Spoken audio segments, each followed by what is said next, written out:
Quelle est la différence entre convaincre et persuader quelqu'un? C'est un tout petit détail, mais vous allez voir que le diable est dans les détails.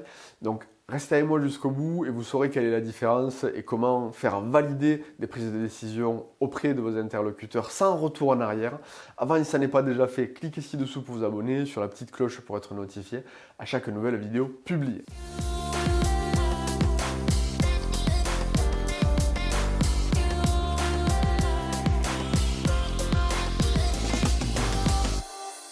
Alors, vous avez déjà sûrement entendu la citation « On peut convaincre les autres par ses propres raisons, mais on ne les persuade que par les leurs ».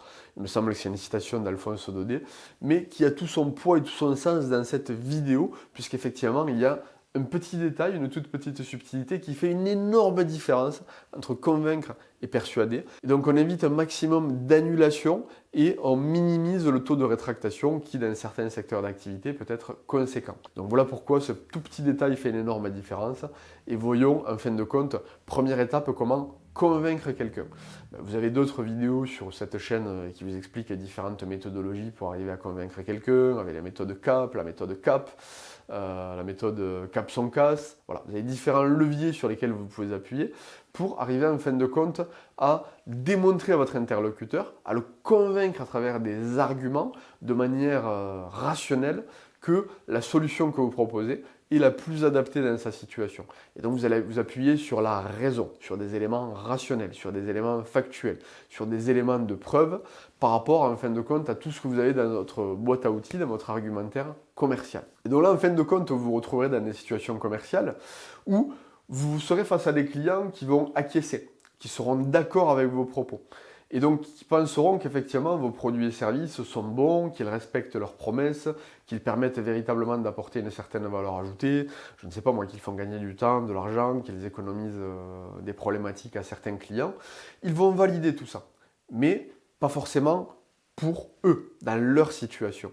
Et donc c'est toute la différence, toute la subtilité entre convaincre et persuader, c'est qu'on peut être convaincu que la solution est la bonne, qu'elle peut être adaptée à certaines typologies de clients, qu'elle a marché dans telle situation, mais ne pas être totalement convaincu à 100% qu'elle va marcher dans notre situation, dans notre cas spécifique, dans notre cas atypique, nous, de clients. Et donc deuxièmement, comment persuader quelqu'un, une fois que vous avez compris ça? Eh bien tout simplement, ça va être faire ce petit switch, créer ce petit pont et faire admettre à votre interlocuteur, cette fois-ci, que les arguments que vous avancez, les preuves, les éléments factuels, les éléments tangibles, sont adaptés à sa situation. Et donc, ça veut dire lui faire exprimer, lui faire verbaliser que l'argument est bien adapté à son contexte, à ses besoins, à ses motivations. Donc, ça passera par lui poser des questions calibrées, lui faire admettre que oui, l'argument est reçu et que l'argument est recevable dans son cas de figure. Vous avez compris, pour cela, il faudra poser des questions de validation pour obtenir l'accord de votre interlocuteur. Et c'est dans ce cas de figure où vous détecterez des objections.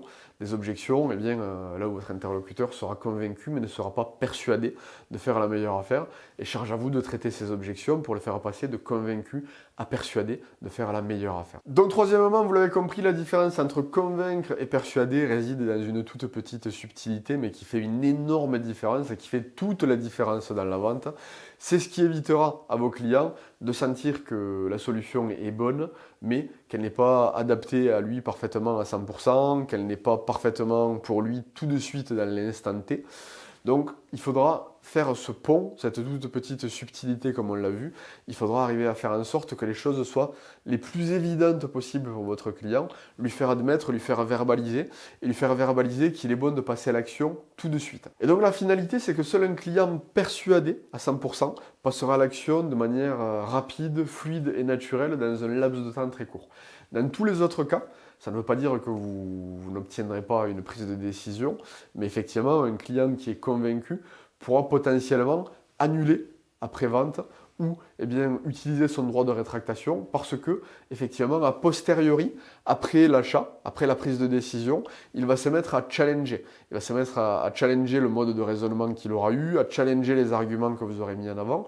Peut-être qu'il va en parler à son conjoint, à son mari, sa femme ou ses enfants, ou alors en situation B2B, en situation professionnelle, à parler à sa direction, à ses collègues, aux usagers, aux équipes techniques. Et donc, il va se mettre à avoir peut-être des doutes, des objections qui vont vont surgir a posteriori. Donc voilà pourquoi il ne faut pas se contenter de clients convaincus, mais qu'il faut obtenir des clients persuadés en leur faisant valider point par point sur l'ensemble des tenants et des aboutissants de la prise de décision, eh bien, qu'ils ont affaire à la solution idéale et qu'ils doivent passer à l'action tout de suite, maintenant, avec 0% de zone d'incertitude. Avec ces éléments, vous serez sûr de faire la différence en situation de vente et donc de persuader vos clients. Si cette vidéo vous a plu, cliquez sur le i comme info et téléchargez le guide PDF des 8 piliers de l'efficacité commerciale. Ça vous permettra de créer encore plus de liens et d'efficacité commerciale. Et n'hésitez pas à cliquer sur j'aime, partagez-la avec tous vos contacts qui ont besoin d'être plus persuasifs et non plus seulement convaincants.